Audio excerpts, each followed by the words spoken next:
The paper that I'm talking about is tax regimes in the age of resource-backed loans and collateralization. So basically, we are talking about resource-backed loans, generally within the context of trying to see how Africa can try to leverage on its existing resources to try to finance developmental challenges, especially within the context of sustainable development goals. Okay, probably let me try to make this PowerPoint. As a starting point, we might want to find out why do countries actually end up making a recourse to resource-backed loans. I think we all know that African countries across the whole region, they always face a huge infrastructure gap.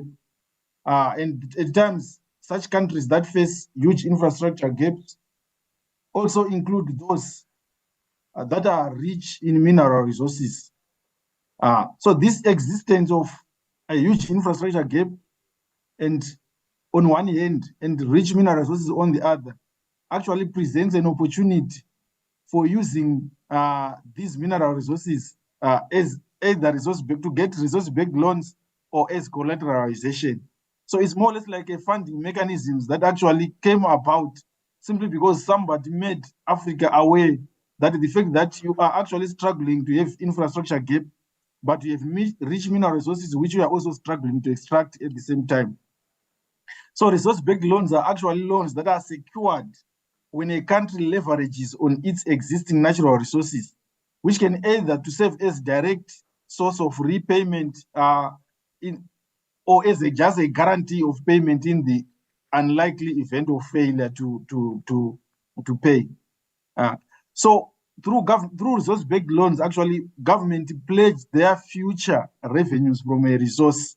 The issue is simply that the resources are here and the need for infrastructure as well as other budgetary finance is current, but the process of extracting mineral resources takes time. So government can try to use the fact that they need the resources now, and then pledge that in future the revenue streams from the mineral resources are going to be used to settle the loan. So although, of course, resource-backed loans as well as collateralized loans are generally different, they are mainly treated as the same. Because when you're talking about collateralization, we are simply saying a creditor has rights over an asset or revenue stream that would allow, if the borrower defaults on payment obligations, then you can rely on the asset or revenue to secure repayment of the debt. But in literature, we are going to discover that resource-backed loans as well as collateralized loans, they are basically treated the same. So basically, this serves just as a background of what resource-backed loans are. In case, I trust that probably everyone who is listening now is a little bit familiar with what resource-backed loans are. So this was just a background, which probably is not necessarily what we are going to be talking about now. What we are going to talk about is that the objectives of the study, there were about 5 objectives. First of all, we know that actually countries are engaged in taking resource-backed loans. So what do the countries as well as the regional convergent protocols say, especially with regards to issue of tightened fiscal conditions, as well as which is actually the reason why countries end up engaged in resource-backed loans. Then, of course, we look at the regional as well as the country level public finance regimes to analyze the extent to which they are adequate to take into account measures that can deal with instances of resource-backed loans. And of course, given that there's a lot of noise that has been taking place following experiences in countries that they've tried to do resource-backed loans, we also try to look at a number of countries to see whether resource-backed loans are actually illegal. Are they legal or illegal based on the statutes that exist in the countries or in the regions? And of course, also provide some analysis and reflections based on well-known cases. Especially, we've used 3 case studies here. Especially, we're trying to restrict the analysis to African countries. Based on 3 case studies, is there anything that can be done for government for there to be a win-win situation between the mineral-rich countries as well as the borrower, the lenders, the financiers, which are mainly Chinese development banks, is there any opportunity of trying to make this situation a win-win situation so that both the country with the mineral resources as well as the financier, they can end up benefiting? So that basically serves as the context of the study. As I said, it's quite a very, very long paper with so many objectives like that. But I'll try to summarize some of the few in the interest of time. So what did we do here as a methodology? Obviously, we looked at African countries' public finance legal regimes to check the extent to which they provide for resource-backed loans. It was using just a select of countries in the EAC, SADC, and ECOWAS. And in front of you there, you are going to see the list of countries that we used. There were about 9 countries that were reviewed, in this case, ranging, falling in the 3 regional blocks. And the paper also explores whether, by just looking at the regional economic convergence protocols themselves, to what extent can they also help in managing resource-backed loans? That is the EAC, ECOWAS, in SADC. Actually, the hypothesis in this paper was that if there are protocols in EAC, ECOWAS, and SADC, and the countries actually religiously follow these protocols, and they are effectively implemented, to what extent can the issues that actually arise when we look at resource-backed loans across the countries, to what extent can those issues be resolved? Okay, so just going straight to whether we can assess whether the mineral regimes or the legislative regimes in the countries adequately deal with resource-backed loans. I think there is one way of looking at this, because we look at whether the legislative regimes provide for loan negotiation and implementation process to be transparent and effective. We know that one of the concerns with resource-backed loans is that they are neither transparent and neither are they effective. We see countries actually using resource-backed loans continuing to be poor. But to what extent do the legislation provide that the loan implementation process should be effective? In other words, to what extent does the legislation actually put in place safeguards that are intended to ensure that the loan terms are favorable? And in other words, we're also looking at the extent to which the legislative regime allows the selection and the execution of funded projects that are actually being funded through the loans to be very effective. Okay, I'm getting a message here that the host has asked me to start my video, but let me just try it. Let me pause a while and try it. I know normally it affects my bandwidth. Anyway, let's proceed. Okay, again, we also looked at whether there are strong debt management and governance frameworks in the countries which can actually ensure that even though resource-backed loans are made recourse to, they can guarantee the same treatment for all creditors, and they can also guarantee accountability or ensure that there is accountability with respect to the loans that have been negotiated. We also look at whether the legislation is safeguards across the 9 countries.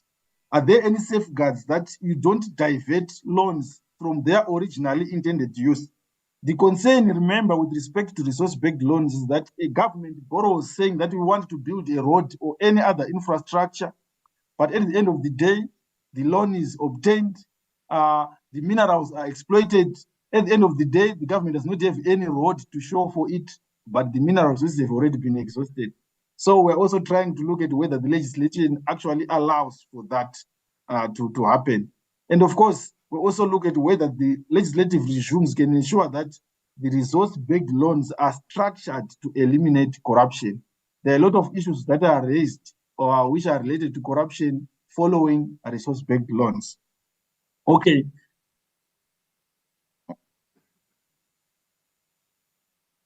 Okay. So we can also look at the regional level. If we look at the EAC treaty, and as well as the extent to which it provides guidance on resource-backed loans, we actually see that the protocol provides that member states should have a ceiling on public debt that does not exceed 50%, and it requires that member states should disclose debt levels on a quarterly basis. And the member states should also adopt a common public debt management framework. But now, if we look at what is happening across the countries, there is no uniformity across the manner in which resource-backed loans have been treated, which is actually something that is contrary to what the EAC protocol provides for. If you look at the EAC protocol or treaty, there is no provision within that can actually make resource-backed loans illegal per se, or prevent partners from negotiating them. But however, according to the protocol, once they are signed, their contribution to total debt level should not remain a secret, because member states should actually report to the EAC Council regularly. But what we are seeing is that across many countries in Africa, resource-backed loans are negotiated and the terms remain a secret, which is actually contrary to what the protocol provides for. And again, if the partner states should actually maintain their debt ceiling within the 15% of GDP, that means any borrowing should actually be assessed to see whether it actually allows member states to continue to fall within the 50% threshold. That also means that there should not be any secrecy associated with the resource-backed loans, a situation that is actually not happening at the moment. Again, if you also look at the ECOWAS treaty, we actually find the same, that if actually the treaty was enforced, some of the issues that are associated with resource-backed loans could have been addressed, especially because there are a lot of issues that provision that the EAC provides for. For example, it talks about that minerals should be exploited through a concerted policy with coordinated positions in the international negotiations, something that is not being done. It provides for high standards of accountability, again, something that is not there. And it provides for the public to be fully aware of what is happening, something that is also not happening. And the ECOWAS convergence criteria itself also requires that all outstanding domestic and external debt to GDP ratio should always be less than 70%, which means that amounts disbursed, amounts outstanding, and payments being made on resource-backed loans should also be included in the national statistics about external debt, but this is often left out.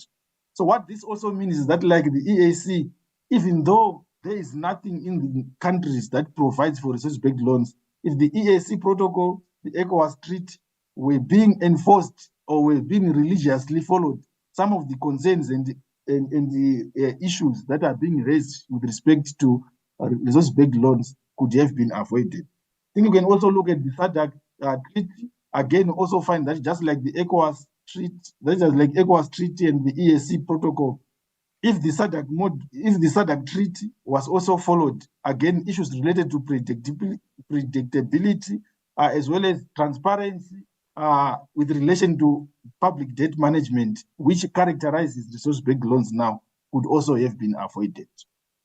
Okay. But now,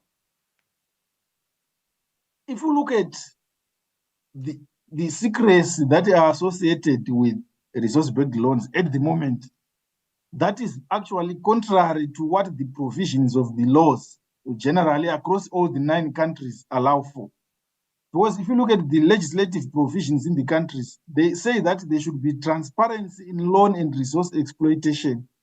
If you look at the Constitution, the public finance laws, the public debt management laws, as well as the various laws on minerals, petroleum, and gas, they actually provide that for you to get access to contracting these mineral resources, there should be transparency. But one way or the other, these provisions are just ignored when people negotiate resource-backed loans. The requirement for countries to report and publish debt statistics across all the 9 countries, we actually find that they are obliged to do that. But the reason why they are not doing it is something that should be a concern, because if they were doing what is provided by the law, generally they should have been more transparent on resource-backed loans again. We can also see that in almost all the countries, all agreements that relate to the exploitation of natural resources should be subjected to approval by Parliament. One of the concerns is that Parliament is often at sea, not even aware of the kind of negotiations that have been done. they are mainly involved when it comes to challenge repayment of the debt. That's where, when the debt needs to be assumed by the general public, that's where Parliament is involved. But if you look at the legislative framework, generally Parliament should have been given a role to approve or reject debt itself. Again, it also emphasizes the point that the laws themselves are there. If they had been adequately followed, probably no one would be talking negative about resource-based loans. If you also see some of the bidding processes for acquisition of mineral rights, is actually legislated. One of the concerns of resource-based loans is that the government just negotiate with the Chinese financier or any other country which are also now involved in resource-based loans. By the way, it's not just Chinese development banks that are involved. The law would say that if you want to acquire mineral rights, there's a bidding process that you should go through. For example, in Mozambique, Nigeria, Uganda, and Zambia, you should go through a bidding process, but somehow it's just not followed when it comes to resource-based loans. Okay, so what this slide is just showing is that the reason why we are having challenges with resource-based loans, especially with respect to transparency in the loan negotiation process, is simply not because of loopholes in the legislative system. It's simply because governments are deliberately choosing to ignore the legislative provisions. Okay, but now we can also look at, even though, let's say, governments decided not to be transparent and all that, are the legislative framework itself in the countries, are they strong enough to manage the negative issues that are associated with resource-based loans? Again, we see that the public debt management legal frameworks across these countries, it exhibits various levels of strength, which if indeed that they have been enforced, they would have been adequately handled a lot of issues that are characterizing resource-based loans now. For example, they have borrowing limits for government and public bodies. But if you just try to look at some of the amount that have been used in resource-based loans, they exceed some of the borrowing limits that have been placed. And the specified purpose of borrowing, again, at most of the times, it is not declared to know why the loan was acquired. But the legislation would say, please specify the reason why you are borrowing. Then institutional mechanism of public debt management. In some countries, we have a public debt management office. We also have the treasury, and also have another institution that's supposed to ensure that when debt, they are supposed to actually involve in oversight and risk assessment of any debt that is negotiated. But one way or the other, these institutions tend to be often ignored when it comes to resource-based loans. Again, what is actually probably the area of concern is that across all the 9 countries, there's not even one piece of legislation that explicitly mentions resource-based loans. I think this is the loophole which government has actually been using to negotiate opaque or unclear or lack of transparency in some of the resource-based loans, because there's no legislation that adequately provides for resource-based loans, especially involving mineral, oil, and gas. So there's no explicit mention of resource-based loans across the 9 countries. And we discover that, in fact, countries may actually say every loan should go through the consolidated revenue fund.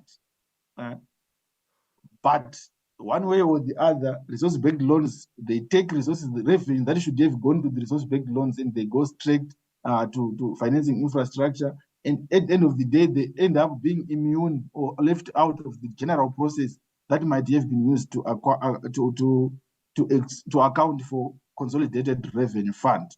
So that is actually the only weakness that can be seen across the countries, that we don't have resource-based loans acknowledged or recognized by the legislation, so that they can actually provide for safeguard mechanisms against them. So even if the inexplicit provision for resource-based loans in the loans, actually it leaves most countries requiring further guidance on how to optimize natural resources for infrastructure. So while the legal frameworks might in general deal with some of the issues that would have been, that are characterizing resource-based loans now, the fact that they are not legally provided for actually provides some of the loopholes. But as I said in the first slide, if the countries were actually religiously following some of the provisions that they have in their statutes, some of the issues would have been avoided. Probably it's just that countries are taking advantage of the fact that the legislative environment or the legislative review regimes did not actually provide or specifically mention resource-backed loans. So that means there's generally an absence of guidance on evaluation of natural resources, how to respond to price and output fluctuations, as well as other issues that see countries which are rich in mineral resources being shortchanged by financiers through resource-backed loans. So now, can we say then resource-backed loans are illegal in the countries that have been reviewed? First of all, as I said, since there is no provision of resource-backed loans in the legislation, we can also not say that in negotiating resource-backed loans as a practice in itself is illegal. However, some of the activities and the practices that are associated with resource-backed loans in countries are actually illegal.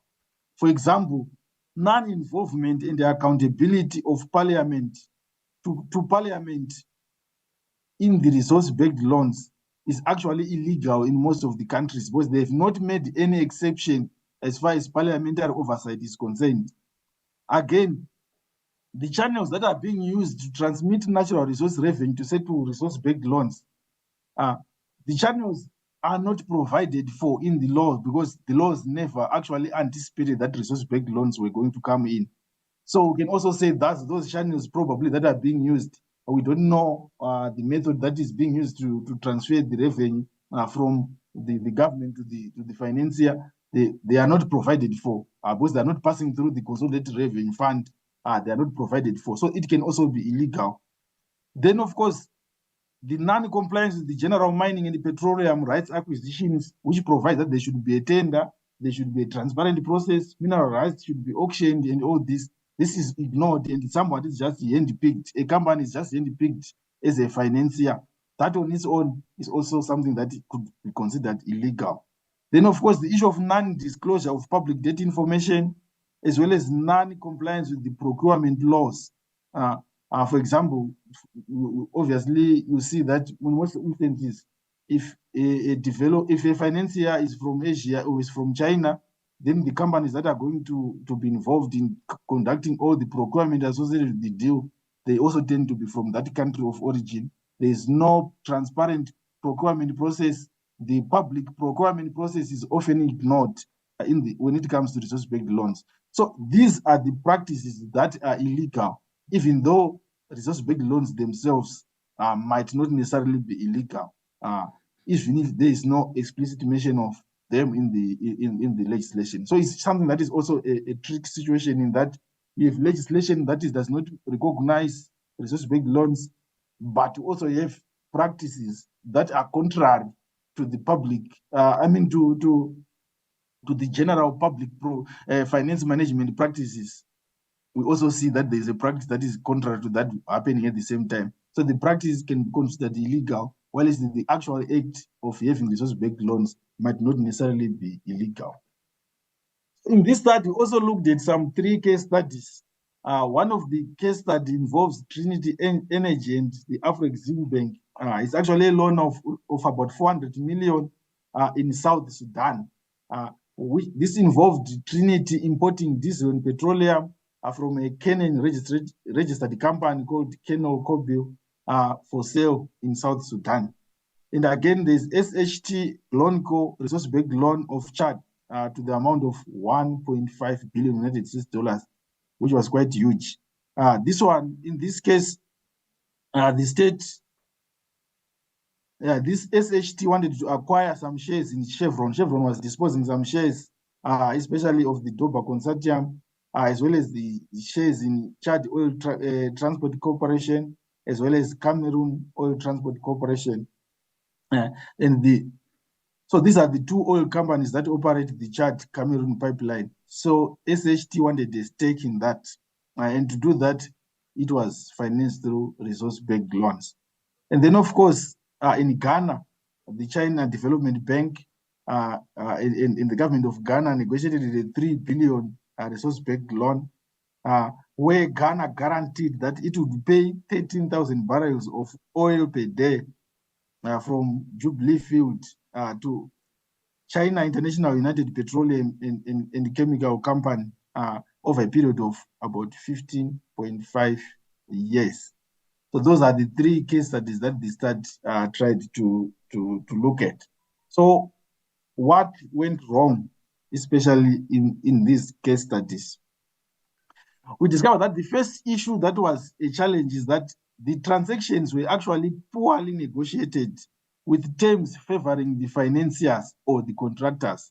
For example, in the case of the Trinity as well as Glencore, which obviously ended up probably being renegotiated as the case in Ghana. And of course, in other instances, there was total disregard of procurement regulations. South Sudan and Ghana, for example, are a good example of this. When it came to this deal, although there were procurement regulations in place, they were just somehow, one way or the other, they were just ignored. Then the disregard of public finance management laws on transparent debt ceilings, revenue from minerals were just ignored in some instances. South Sudan and Ghana, for example. And again, the loans, although there is an assured resource that is being used to settle the loan, they tend to be very expensive in some instances. For example, 7 to 8% in the case of South Sudan and Chad. So that on its own made financing of the loan to be also troublesome, especially in periods where there are falling international commodity prices. And you also see in South Sudan, this deal was just designed to finance recurrent expenditure rather than capital expenditure. While these resource-backed loans might help if they actually use to finance capital expenditure, in that at the end of the day, you see an infrastructure in place which can correspond to the mineral resources that have been depleted. But when it's financing recurrent expenditure, most of the times you don't even see the benefit of the transaction at the end of the day, because the recurrent expenditure, this year you still need it, next year you still need it. After 15 years, probably you still need to finance that same recurrent expenditure that was there. So South Sudan actually went into trouble because the deal was just poorly structured.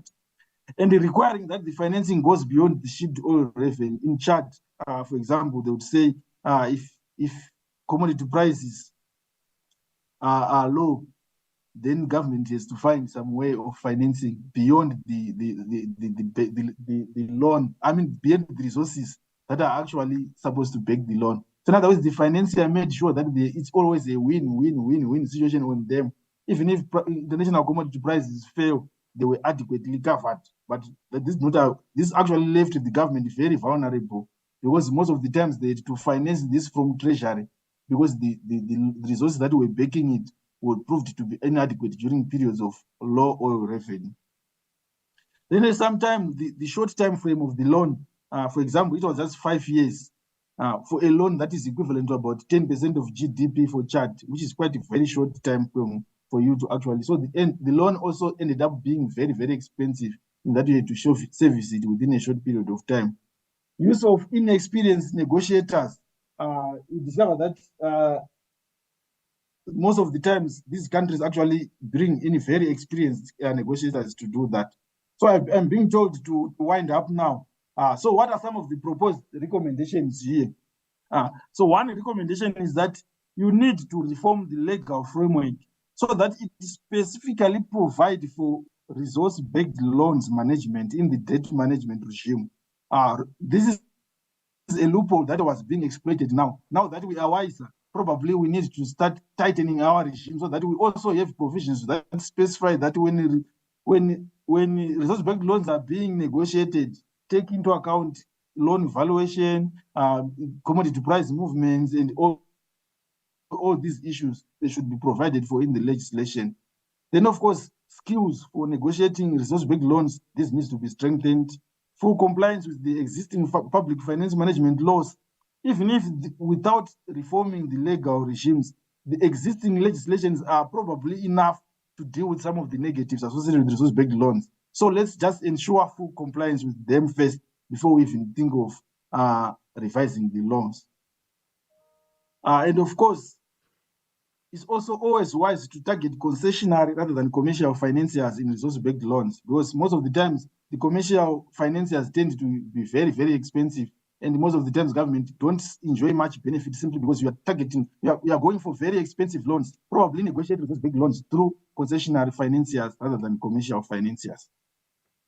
So thank you very much. I hope I only got one reminder from the moderator. So I think probably I managed to stick to time. Thank you very much for your attention.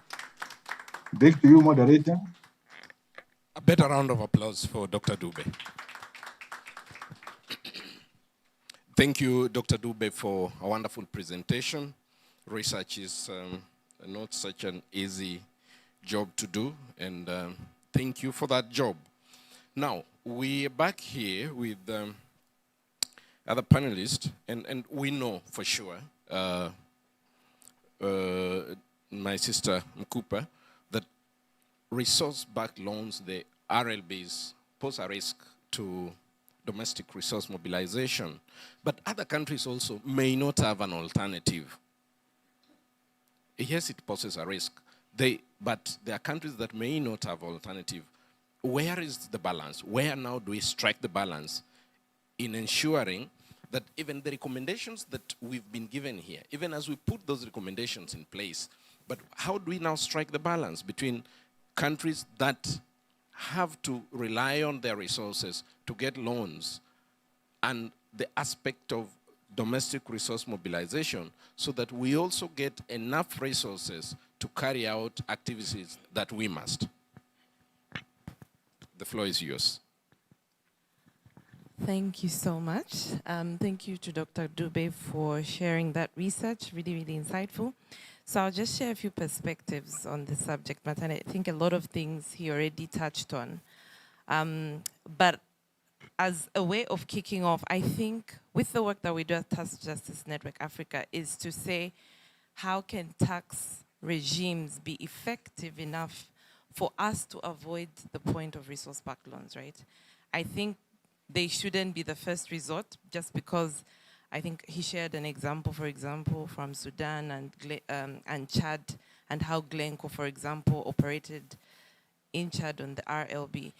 Overall, I think for Africa, resource-backed loans should be an option that we think about second, and ensure that our tax regimes are organized or designed in a way that's progressive, that's robust, to ensure that we collect revenue. So dealing with the fundamental issues on tax incentives, retrogressive treaties that have been signed that undermine DRM, as well as other factors that affect IFF. So that would be the first point that I make. However, they do provide an alternative financing option, as has been shared, and so governments tend to opt to go to the option of resource-backed loans. So just reflecting on some of the risks that were highlighted and opportunities, I think another similarity I see between RBLs within the mining sector is with mining contracts. Mining contracts are often signed in secrecy and opaqueness, right? So the same challenges I think that were raised are on resource-backed loans, and the lack of transparency surrounding RBLs results in undermining the effectiveness, obviously, of the loan, as well as, for example, contracts. And from surveys that have been done by NRGI, 19 of the 52 countries surveyed in sub-Saharan Africa demonstrate that most of the loans that are contracted are done in secrecy. So there's a problem if only 19 out of 52 countries are not disclosing the terms of the loans. So that's the problem number one. How do we address the issue of opaqueness? Because when you have opaqueness, then you can't question the terms of the deal, and you don't know the agreed rates or interest rates that have been agreed. That in itself has implications for DRM, because then you don't know how much the government is channeling to servicing those loans. So these loans should be made public so that citizens and the general public have access to them to question the terms. Also, it's been noted that resource-backed loans, as was already highlighted, can be jeopardized by weak governance structures. And I think he spoke to the aspect of the laws being there, but the institutions to enforce these laws missing. So I think this is a challenge, of course, that we see, not just even in resource governance, but across all sectors.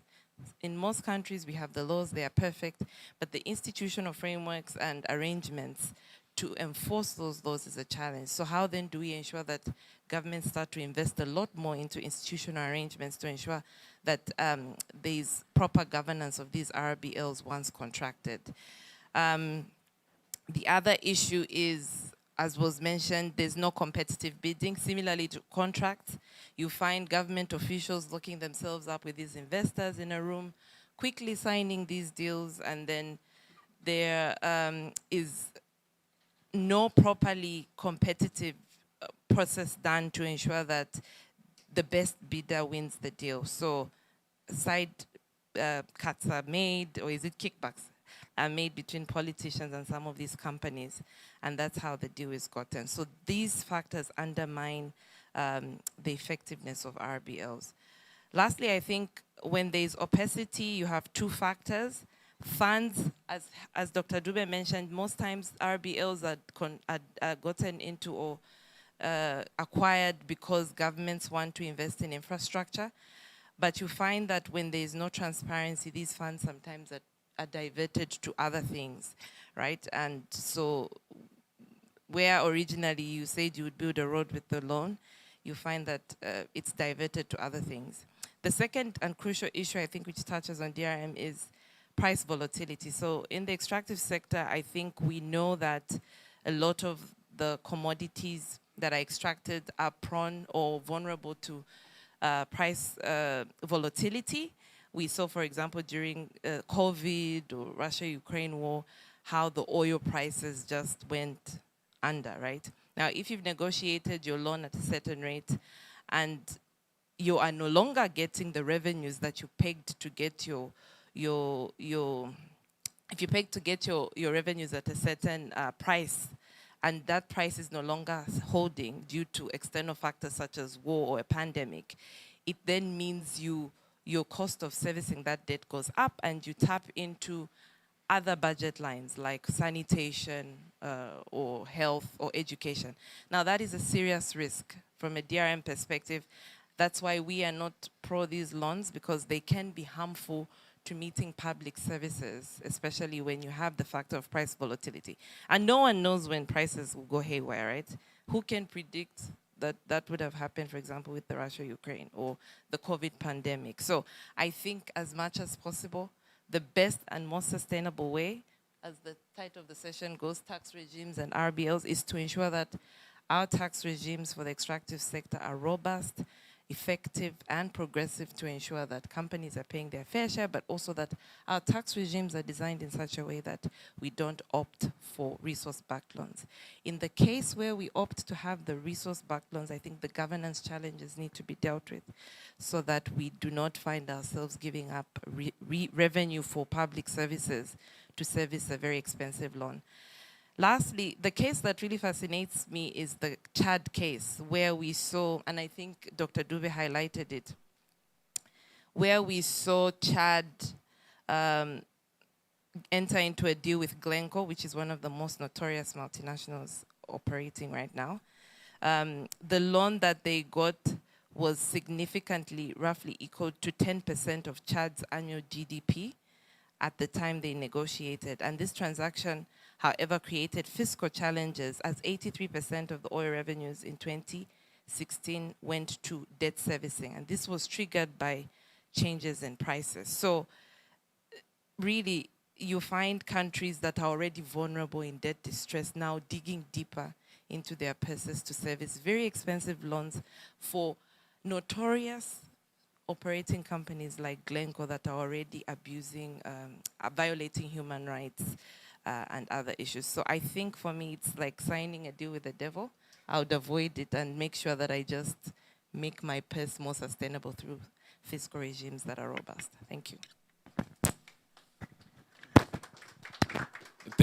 Thank you very much, Cooper.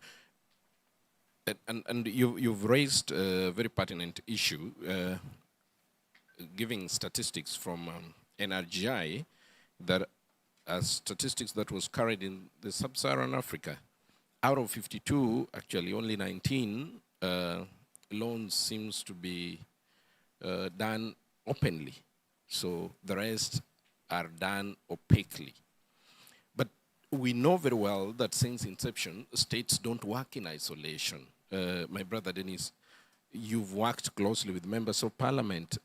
This kind of isolation that we seem to be witnessing when nation states are operating as far as RBLs is concerned, where does it come from? And what does it even mean to, what does it portend to the future of RBLs?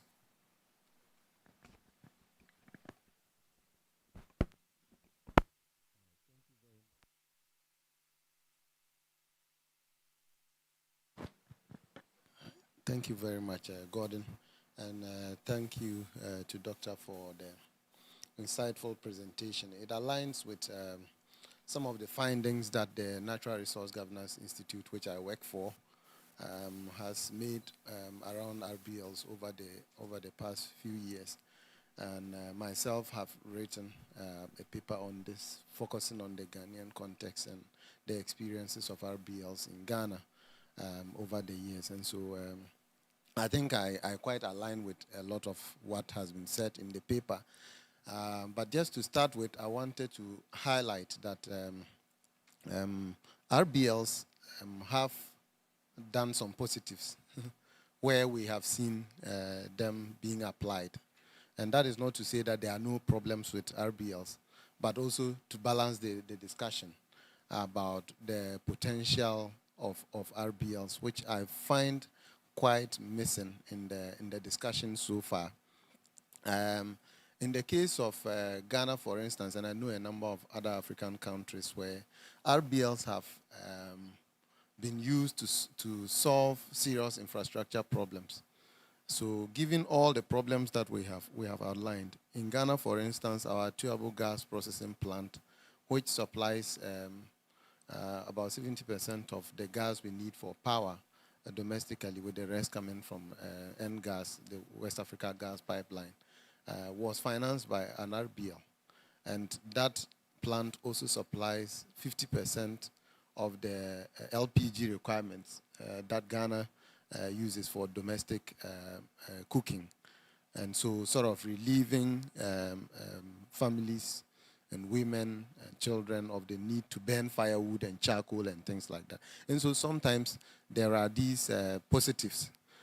Another RBL that was done in Ghana on the back of cocoa sometime in 2007 was used to build what we call the Bui Power Authority, which is about the second or third hydro project in Ghana, supplying about 400 megawatts of power to the country, about 10% of that, of the total supply of power.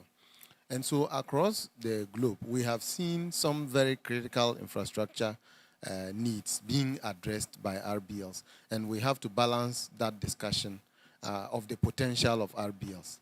Now, even though these RBLs can be very useful if well structured, if well managed, if done in the context of the public financial management system of the country, there are very serious concerns about it. And I'm going to highlight the question you just asked about sidestepping state structures and parliamentary oversight and all of that, and the risks that poses to RBLs. I wanted to comment quickly that it is not in all cases that there are no legal frameworks around RBLs. And I'll cite the example of Ghana, which I'm most familiar with. So the Petroleum Revenue Management Act of Ghana provides, the original act, provided that there shall not be any borrowing against petroleum reserves, which sort of tries to suggest that they want to avoid the case where you collateralize your resources for borrowing into the future. And so there are some provisions in some laws, sporadic and scattered across different countries, where it gives a semblance of prohibition against the use of natural resources to finance public projects. And so that exists. Now the challenge with these things is that governments find very innovative or manipulate these laws from time to time to sort of achieve the goals that they want to achieve. So in the case of Ghana, in 2015, this law was made in 2011, and by 2015, the law was amended, and that portion was changed to there shall not be any borrowing against petroleum revenues. So what that essentially means is that you can borrow against the resources or the reserves, but then you cannot borrow against the revenues. And so it cunningly provides a window for government to engage in this sort of resource-backed lending. And that was because of the CDB loan, which Dr. Ndube highlighted in his presentation, the 3 billion CDB loan. Government realized that if that provision was left in the law, they could be caught in the web somewhere along the line. So one of the challenges has to do with manipulating laws and provisions within the resource governance provisions within these laws, or the public financial management provisions within the laws, to allow for governments to be able to do what they want to do with RBLs. And so it is not just the existence of the laws, we have to also highlight the fact that these laws can be manipulated. In the same way, state structures can be manipulated. So in the case of the resource-backed loans in Ghana, which I would cite, all of those loans went through Parliament. What usually happens is that instead of the loan agreement being laid within the specified period of time for parliamentarians to have enough time to debate and discuss these loans, they are usually submitted under certificates of urgency. And we've seen this also again across the continent. So we find ways in which to make it look very urgent. I don't know what is so urgent about a loan agreement, unless there is a pandemic. Even within the pandemic, we didn't see loans submitted under certificates of urgency. In normal times, I'm not too sure what would be so critical about a loan as to make it important to submit it to Parliament under a certificate, or Congress under a certificate of urgency. But this is what usually happens. Worst case, you find opposition parties walking out of Parliament and the majority members passing the loan within 24 hours in most cases, even sometimes less. And so this is the challenge. There are provisions within laws, there are state structures that provide for how resource-backed loans should be governed, or loans generally should be governed. But we find ways to sidestep these kinds of provisions, which is what I want to highlight today. The other issue about the legality, and I would caution that we should not just be bogged down with the legalities of whether a loan is legal or illegal. That is not the point. The point is what necessitates that loan in the first place. What prompted the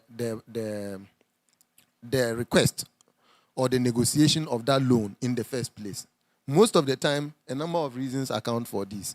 So many times, our countries within sub-Saharan Africa, we borrow to the extent that we are crowded out of the financial market, and therefore we have no options. We are so we lose credibility within the financial market and between the bilaterals and multilaterals to the extent that we struggle to get concessional loans to finance our development. And this prompts us to go for RBLs. And so we have to be cautious of how we manage our finances, how we spend, especially on the expenditure side. I think that is really critical. It is not just about getting the money, but how you spend the money. Do you spend it on productive sectors? Do you go through proper public financial management practices to ensure that disbursements, project execution is done timely and within budget? And do you ensure that there's public participation and oversight within these processes? For me, that is quite critical. The other reason why we are so attracted to these RBLs is the poor financial management practices that we have. If the IMF gives you a loan, they would come with a stick to monitor how that loan is spent over the years, within the period. What usually doesn't happen with RBLs. The Chinese will naturally not come at you and ask you to probably increase your tax to GDP or ensure that revenue mobilization is enhanced or tighten some expenditure loopholes. They won't naturally do that. And we know from the NRGI research that many of these loans, over 30 of the 52 loans that we surveyed sometime in 2018, came from Chinese with a poor financial management record that they have in ensuring that governments follow good financial management practices. These loans are ways by which we can sidestep the public financial management practices of our countries and go to the Chinese to have freedom to manipulate the system the way we want and spend out of gear. Again, poor governance is one of the issues. We know that many of our countries have provisions around fiscal responsibility laws that provide limits to spending, limits to borrowing, and those kinds of things. The challenge usually is that many of these laws are framed in ways that will provide gaps. So, for instance, the Ghana's fiscal responsibility law does not provide anything around borrowing or expenditure. It just says that budget deficit should not be more than 5% of GDP, finished. I mean, those kinds of loose fiscal responsibility laws are deliberately crafted to provide windows for us to borrow and overborrow in many cases. And so poor governance generally and laws that do not really address the key issues within our public financial systems is one of the challenges. Now, generally, expectations over expectations, and I'll conclude on that. Over expectations around the potential of, around the potentials of natural resources is one of the challenges. And NRGI, a few years ago, came up with this concept of pre-source case. And so sometimes even before we begin to extract the resource, we have so much expectation of what the resource should do within our economy. In the case of Ghana, the president at the time oil was discovered said, look, we are already doing well as an economy. We are going to fly with oil. We are still here crawling.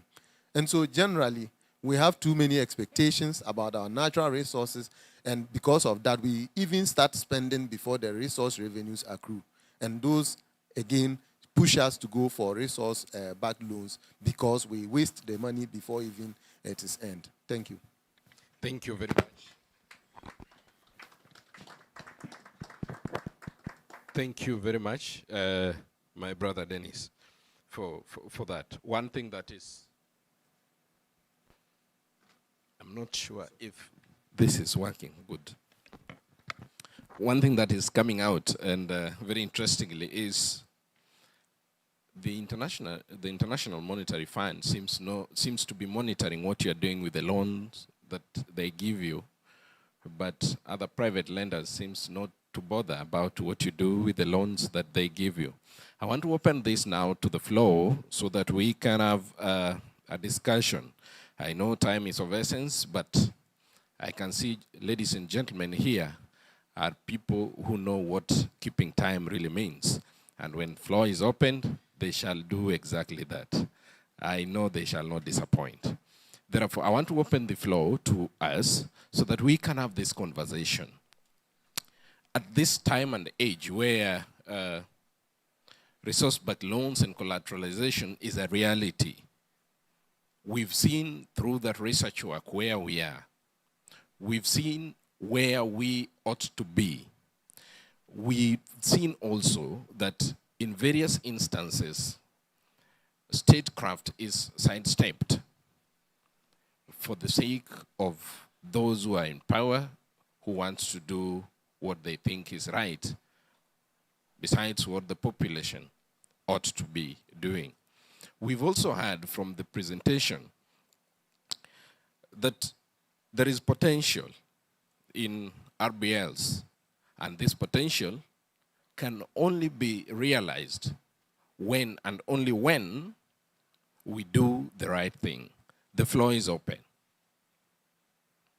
Yes, I will begin from here, and I'm a good timekeeper. When I say 45 seconds, it will be, yes.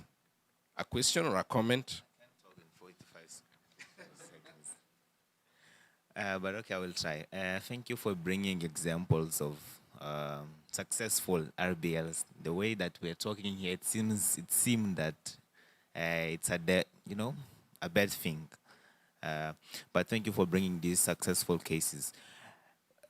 In light of the cases that you brought, particularly from Ghana, do you think, and bringing it to the presentation that we had, do you think that is really necessary to have a legal framework, or it's just a matter of good PFM?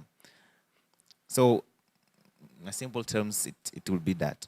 The second is a comment on pre-source course, and I totally agree with that idea that the discovery of resources shift the whole political economy of the country. The whole expectations are concentrated to that resource, and we have this some kind even of resource-backed loans because our government wants to eat beforehand, before their mandate goes. So we had that case in Mozambique. I won't talk about this because my time is okay. But just to say that this happens, the pre-source code is a reality. Thank you. Yes, and one would ask, why not Oslo on the resource gas? Thank you very much for the opportunity. I remain Abdullah from Nigeria. I just want to make a comment in order to, make an attempt to enrich this concept of resource-backed loans with a view to ensuring that African countries are not shortchanged, right? We know that most of these countries are extending these loans to African countries. They are non-African countries. And it is understandable that if anybody comes in, wants to give out his money now and wait for something in the future, in return, he will want to maximize, return on the money that he is given. But on the side of the African countries trying to take these loans, the framework that we are trying to establish, or the protocol that we are trying to, come up with, should factor into account the appreciation of our resources.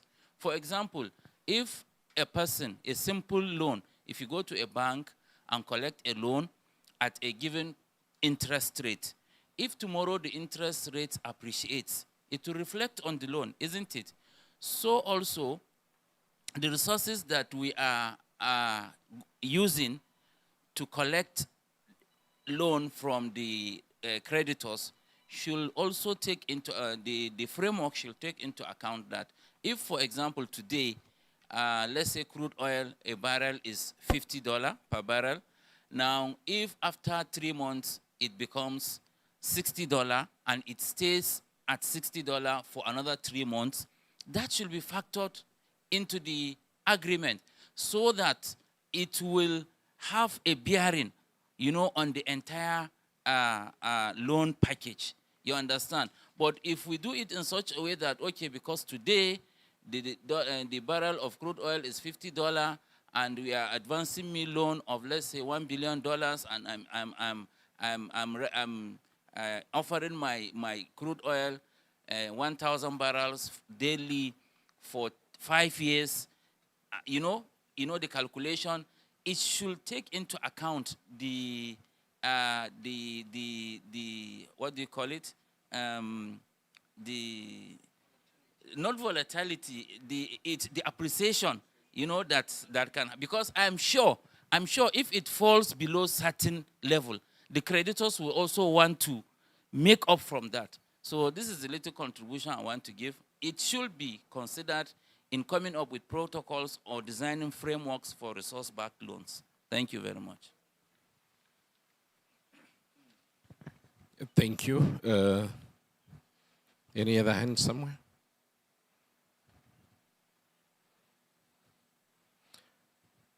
Well, Dr. Dube, are you still with us? I'm not sure if Dr. Dube is still with us. Yes. I'm still with you.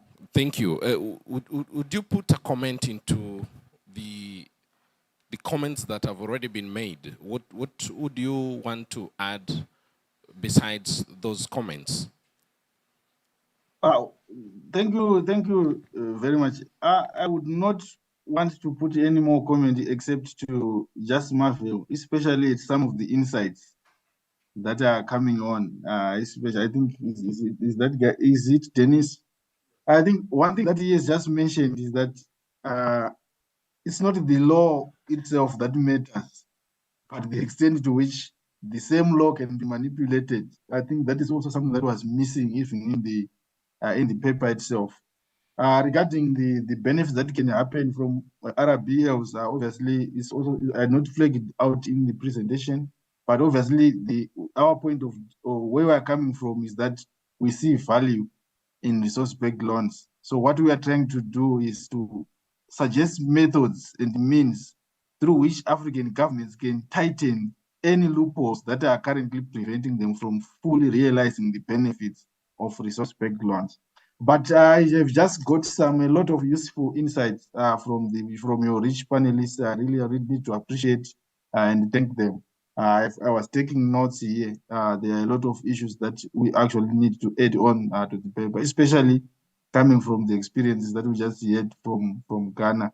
I really want to just appreciate and extend my thanks to him, particularly also on the issue of the law. In the paper, we also mentioned this issue of this clause which says petroleum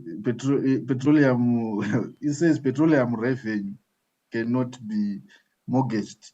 I think in the paper we actually put it as petroleum resources cannot be mortgaged. So again, it's a correction that we just heard now. We had also discovered it, and we thought that probably it's a law which should have been followed in this. So we just learned that the law was actually followed.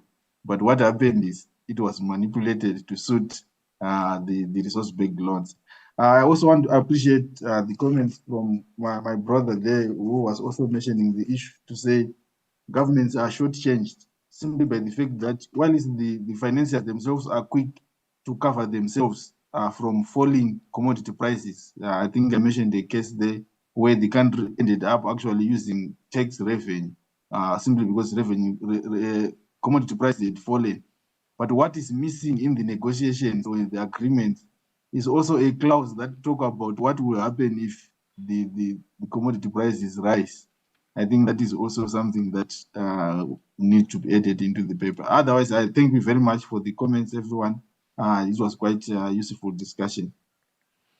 Thank you very much, Dr. Dube. I want us to wind up. If there is no question or comment, you have is that Anand? I was not sure whether that was Anand or... Thank you anyway, and thank you, Dr. Dube, and then our two panelists for the wonderful work. Dr. Dube has put the issues in perspective, giving us a real researcher's work, running through it to recommendations. In summary, a very quick one, I believe our two panelists brought us the issues that can be sort of sound bites from out of this thing. One, it says that there can be positives for RAB, so it's not all doom and gloom. But the point is, how and why do we come to that point? We need to manage our expectations very well, and then thinking of expenditure management rather than always seeking for loans, which we are unable to utilize very well. My lady said one important thing, and that's good for those of us in the tax space. If we manage our tax systems so that they are robust, efficient, and fair and sustainable, then the issue of RBLs may become not a first resort, but a second or last resort. It comes down to the question of effective revenue mobilization. Thank you all for this wonderful learning event for some of us. I'm grateful. Thank you very much. We all know that there is what we call now the energy transition. And with energy transition, there is a critical minerals. Just as in the morning, the session there in the morning, where my sister Cooper was moderating, she did ask, where are we as far as our critical minerals are concerned? Are we also going to witness the same? But even as we now want to wind up with our panelists here, I want to take us through something here that is cutting across, be it in the East African community, SADC, ECOWAS. Explicitity within law seems to be missing. Now, when explicitity is missing within law, and I want to return to the panelists here, where they will be winding up as they respond to this, then the final comment is, how then do we navigate this? Because again, as I mentioned earlier, nations or states do not work in a vacuum or in isolation. We got to have laws, and these laws seems to be circumvented in one way or another. Where is the space of the law when those who are supposed to make them or those who are supposed to enforce them to ensure they're protected are circumventing them? I will start with Dennis, then. All right, thank you. Should we add our closing comments? All right, thank you.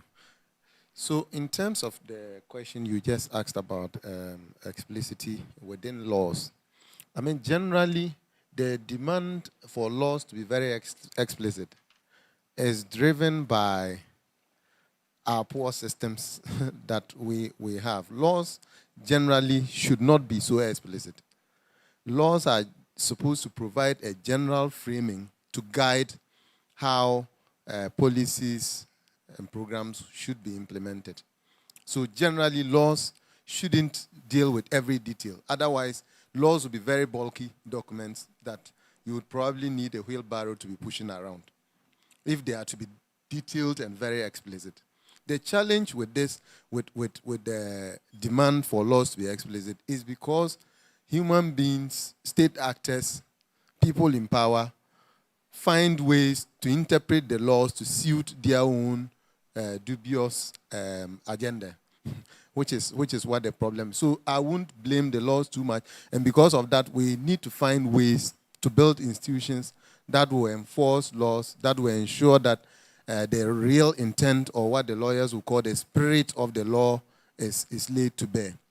And so I will not blame it too much on the explicitity of the laws, but rather our systems and institutions that do not seem to work for us. Just responding to my brother's question around, will laws address the challenges that we see with RBLs? Unfortunately, I would say no. Given what the experiences has been on the African continent, laws do not generally address many of the issues. The law can be there, it will be manipulated. Sometimes even the courts participate in the process of manipulating laws. And we've seen examples of these laws being manipulated. In Ghana, for instance, an auditor general that was doing a superb job in holding government accountable was axed, was taken out, and the matter was taken by civil society to court as to whether the government had the power to take him out. The Supreme Court ruled many years after the man had left office and ruled that it was wrong for the government or the president to have taken him out. But the guy is out anyway. And so sometimes even institutions that are supposed to uphold the law participate in manipulating these laws to suit a certain class of people. And so I would not necessarily say that. But I will cite an example of an issue of a pre-source case which you tried to address. I reviewed a paper not too long ago on the potential of RBLs in Uganda. And you know Uganda is just about to start producing oil. They have had a number of infrastructure projects ongoing to sort of ensure that when the oil and gas is produced, it will be monetized and transported and all of that. Roads and other things are being done. And even though they've not taken an RBL per se, there is that potential that the oil revenue could be used to pay for some of these loans that they've contracted to undertake infrastructure before the production actually starts. And so these issues are quite real.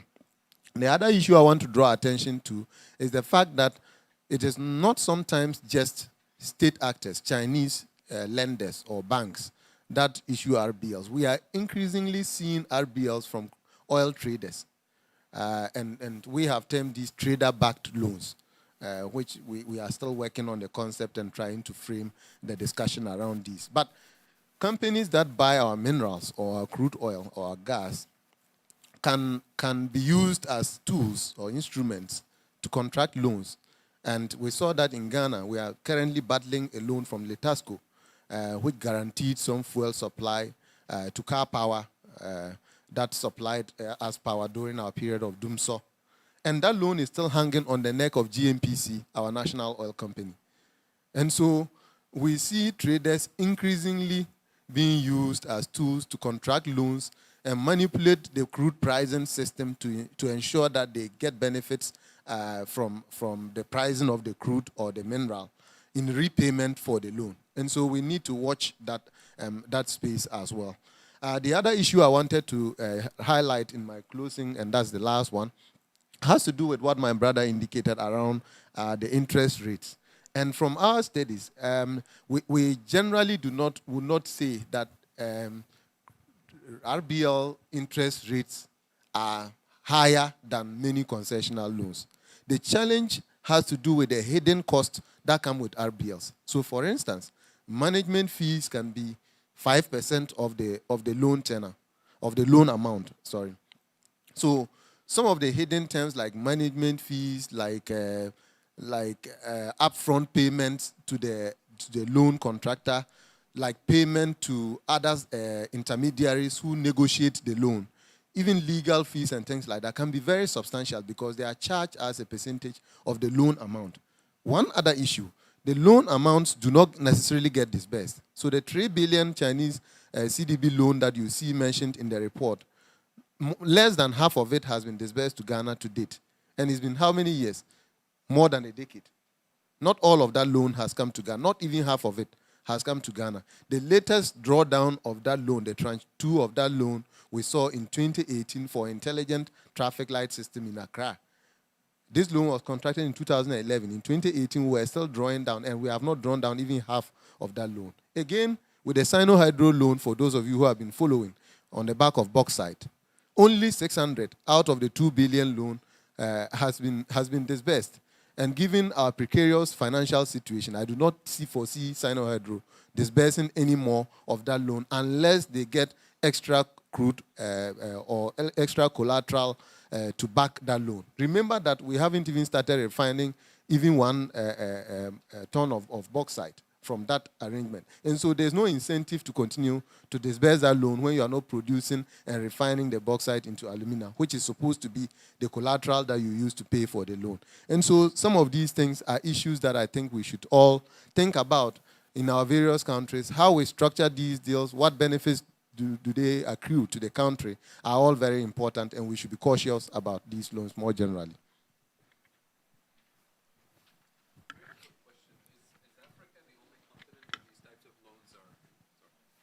Very quick question. Is Africa the only continent where these types of loans are structured and offered, or are there other experiences outside of the continent? Thank you.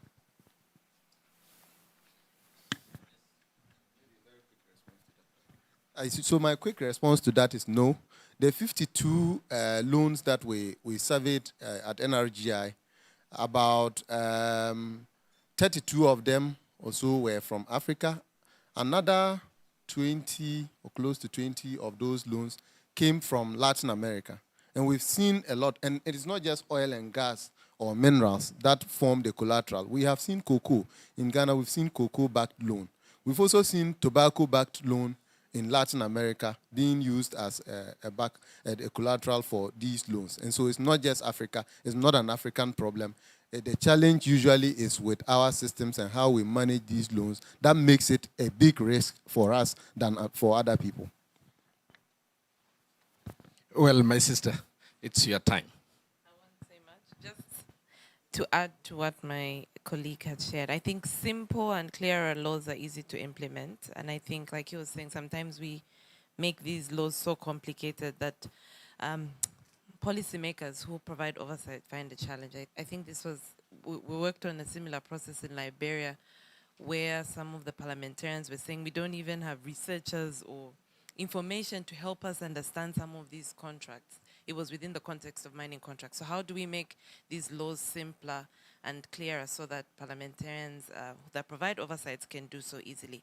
Investing in adequate systems, I think sometimes we put a lot of effort in investing in the laws and the designing of the laws, but the enforcement side is not so well invested in. I think a challenge that should be put out there to governments is, can we have revenue put aside to actually give the teeth to institutions or human capital that should actually provide the oversight for these loans?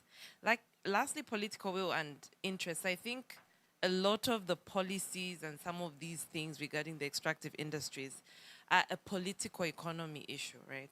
So what are the interests, who are the players, and what are some of, today, the most famous were geopolitical dynamics, right? So you find China maybe is more interested in a certain region. Why? So studying, I think, a little more of those dynamics could help us appreciate some of these loans better and perhaps manage them better. I still stand on my premise. I know I sound like a negative. Tax regimes that are robust are more sustainable as opposed to rushing to Glencore for a loan. So that would be my last emphasis, that we rely on the tax systems more, but appreciating that they are useful as well. Thanks. Standing on protocol. Okay. Yeah, thank you very much. Just a minute. You posed a question about circumvention of laws. What do we need to do to overcome such problems? I think from my perspective, we need to strengthen participatory democracy. Our civil society organizations need to wake up and do more. You see, the problem is mostly we reduce democracy to periodical elections. Once we elect representatives, in between, what happens in between? Mostly people do not care. And if you don't show care and concern, you know, people will try to take advantage of that. I've seen in many instances where a law will say government officials should do this, should do 1, 2, 3, but a government official will go and do 4, 5, 6 because nobody is holding him to account.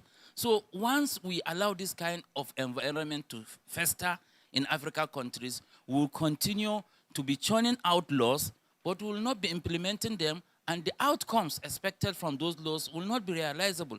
So we need to participate more in the process of making laws. We need to insist, and we should remember, this question of participation, sometimes it doesn't come on a platter of gold. You have to struggle for it. You have to insist. We have to make sure that before Parliament passes laws, there should be an avenue for the citizens to participate. There should be public hearing. Now we are in a digital age. The draft laws should be on the website of the Parliament where people can access, analyze, and make inputs thereon, so that it is hoped that at the end of the day, the law will reflect the wishes of the people. And thereafter, we should have citizens that will take it upon themselves to serve as guardians of such laws, to see that such laws are implemented to the letter. Unless we have this, we keep on having this problem of circumvention of laws in African countries. Thank you very much.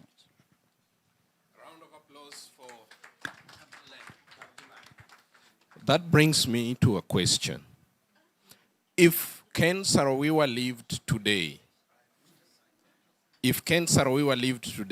what would he say about resource-backed loans? I end there. Ladies and gentlemen, it has been a session very impactful. I thank all of you. Before you leave this room, there is refreshment here for all of us. Before we go, there is a registration that is going on. Please make sure you register, we ask. And to that end, we thank all of you for coming. We thank all of you for engaging. This conversation doesn't stop on social media. AFRODAD on Twitter. We continue with this conversation till such a time, as Cooper says, we get it right, or as Dennis says, we must not rush for those loans, but if we rush for them, they must do what they have been borrowed to do. Thank you very much. Have a blessed evening.